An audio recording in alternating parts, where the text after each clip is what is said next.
What's going on, guys? It's Asal, and today we are playing with the defibrillators. We're trying to get kills with only the defibrillators, which is actually a lot harder than I remember doing in the past. Over the weekend, we had the community mission for Battlefield 4 to get 3 defibrillator kills in a round, and the reward, drum roll please, a gold battle pack. Honestly, I can't even remember the last time I opened a battle pack that I got. They're just so useless. There's never anything good in them, and it's not like you ever get excited about them. It's like, oh yeah, I got a new suppressor or a new skin. It's just, I think the system could have done better personally. Anyways, that's a story for another day. Initially, I had a bit of a hard time just getting these kills, let alone 3 kills in a round. Now, the range for a revive in Battlefield 4 is significantly larger than that of the range you need to get a kill with the defibrillators. You need to be basically moving in for a big bro hug in order to get the kill with the defibrillators. So I had a lot of times where I was running around, defibrillators outstretched to my opponent in an act of aggression, and I would just get gunned down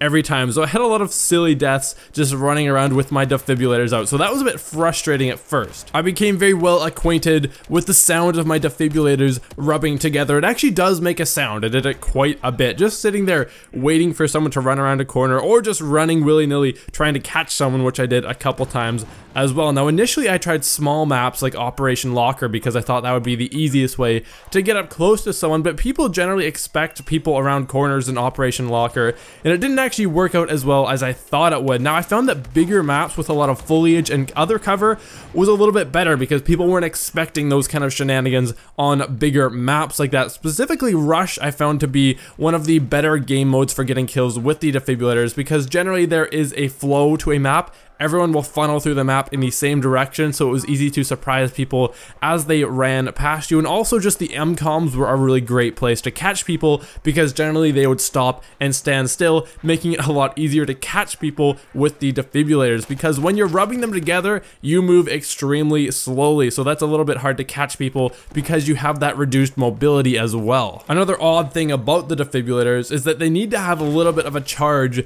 to actually kill someone. You need to rub them together for a little bit before your opponent will die, but that time just doesn't really seem to, like, there's no way to measure it. You just kind of have to guess it. You rub it together for like half a second and it's not quite enough. You have to get it going for a little bit first, so that was kind of hard to get used to that because I had a couple times where I had my angle, it was all perfect, but it just wouldn't do any damage to them. But despite all of the opposition, I was actually able to complete this mission. I did so on the defending team on Rush on Parasol Storm. I took advantage of a lot of the underbrush and the foliage, and also a lot of the small buildings I found to be very helpful, and also the fences were some great cover as well, and I managed to actually get 4 kills in that round. That is 1 more than I needed, so I earned myself my gold battle pack, which was very exciting. Now the question is, what was more worth it, the satisfaction of completing the mission or that precious gold battle pack?